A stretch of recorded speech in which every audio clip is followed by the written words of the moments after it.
भगवद गीता का चौथा अध्याय ज्ञान कर्म संन्यास योग कहलाता है। इस अध्याय में भगवान श्री कृष्ण कर्म, ज्ञान और संन्यास के गूढ़ रहस्यों को स्पष्ट करते हैं। वे अर्जुन को ये बताते हैं कि कर्म करते हुए भी कैसे मुक्त हुआ जा सकता है और ज्ञान द्वारा अज्ञान का नाश कैसे होता है। यह अध्याय ये सिखाता है कि कर्म से भागना संन्यास नहीं है, बल्कि कर्म को ईश्वर को समर्पित करना ही सच्चा संन्यास है। भगवान स्वयं अपने अवतार रहस्य को भी इसी अध्याय में प्रकट करते हैं। दिव्य ज्ञान की परंपरा। भगवान श्री कृष्ण कहते हैं कि यही योग उन्होंने सबसे पहले सूर्य देव विवस्वान को दिया था। सूर्य ने ये ज्ञान मनु को दिया और मनु ने इसे इक्ष्वाकु को दिया। इस प्रकार यह ज्ञान राजर्षियों की परंपरा में चलता रहा, लेकिन समय के साथ यह ज्ञान लुप्त हो गया। इसलिए भगवान ने अर्जुन को पुनः ये ज्ञान दिया, क्योंकि अर्जुन उनका भक्त और मित्र है। ईश्वर का ज्ञान नया नहीं है, ये सनातन है। भक्त और श्रद्धालु को ही यह ज्ञान प्राप्त होता है। भक्त को ही ज्ञान। भगवान कहते हैं, आज मैंने वही पुरातन योग तुम्हें बताया है, क्योंकि तुम मेरे भक्त हो। गीता का ज्ञान केवल बुद्धि से नहीं, भक्ति से समझ में आता है।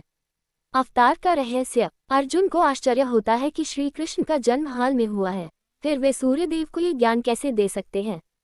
तब भगवान कहते हैं, मेरे और तुम्हारे अनेक जन्म हो चुके हैं, मुझे सब स्मरण है, तुम्हें नहीं। भगवान आगे कहते हैं, मैं अजन्मा हूँ, अविनाशी हूँ, फिर भी अपनी माया से अवतार लेता हूँ। भगवान जन्म नहीं लेते, वे प्रकट होते हैं।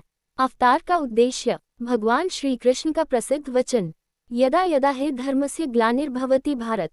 जब जब धर्म की हानि होती है, अधर्म बढ़ता है, तब तब मैं अवतार लेता हूँ। साधुओं की रक्षा, दुष्टों का विनाश, धर्म की स्थापना। ईश्वर हर युग में मानवता की रक्षा के लिए आते हैं। अवतार को जानने वाला मुक्त होता है। जो व्यक्ति भगवान के जन्म और कर्म के दिव्य रहस्य को जान लेता है, वह जन्म मृत्यु के बंधन से मुक्त हो जाता है। भगवान को जानना ही मोक्ष का मार्ग है। कर्म और फल की इच्छा। कई लोग स्वर्ग, धन और सुख की कामना से देवताओं की पूजा करते हैं।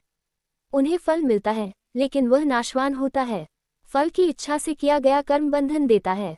4 वर्णों की व्यवस्था। भगवान कहते हैं कि उन्होंने गुण और कर्म के आधार पर 4 वर्ण बनाए। ब्राह्मण, क्षत्रिय, वैश्य, शूद्र। ये जन्म से नहीं, कर्म और गुण से तय होता है।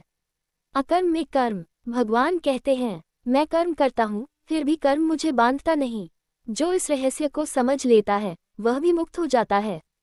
कर्म करो, पर आसक्ति छोड़ो। कर्म, अकर्म और विकर्म। 3 प्रकार के कर्म। कर्म शास्त्रानुसार कर्तव्य, विकर्म निषिद्ध कर्म। अकर्म कर्म में निष्काम भाव। जो कर्म में अकर्म देखता है, वही ज्ञानी है।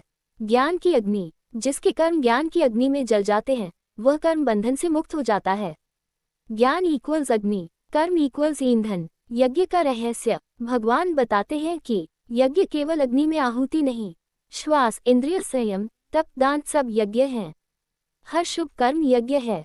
ज्ञान यज्ञ सर्वोत्तम। ज्ञान के बिना कर्म अधूरा है। गुरु का महत्व। भगवान कहते हैं, विनम्रता से गुरु के पास जाओ, प्रश्न पूछो, सेवा करो। गुरु ही ज्ञान देता है। अज्ञान का नाश। ज्ञान प्राप्त होने पर सब प्राणी आत्मा में दिखाई देते हैं, पाप भी नष्ट हो जाते हैं। ज्ञान की तुलना अग्नि से, पवित्र करने वाले तत्व से, इससे बढ़कर कुछ नहीं। श्रद्धा और संदेह। श्रद्धावान व्यक्ति को ज्ञान प्राप्त होता है। संदेह करने वाला न इस लोक में सुख पाता है, न परलोक में। अंत में भगवान कहते हैं, ज्ञान की तलवार से अज्ञान को काटो और कर्मयोग में स्थित हो जाओ। कर्म से भागना समाधान नहीं, ज्ञान से कर्म शुद्ध होता है। भक्ति से ज्ञान मिलता है। निष्काम कर्म ही मुक्ति का मार्ग है।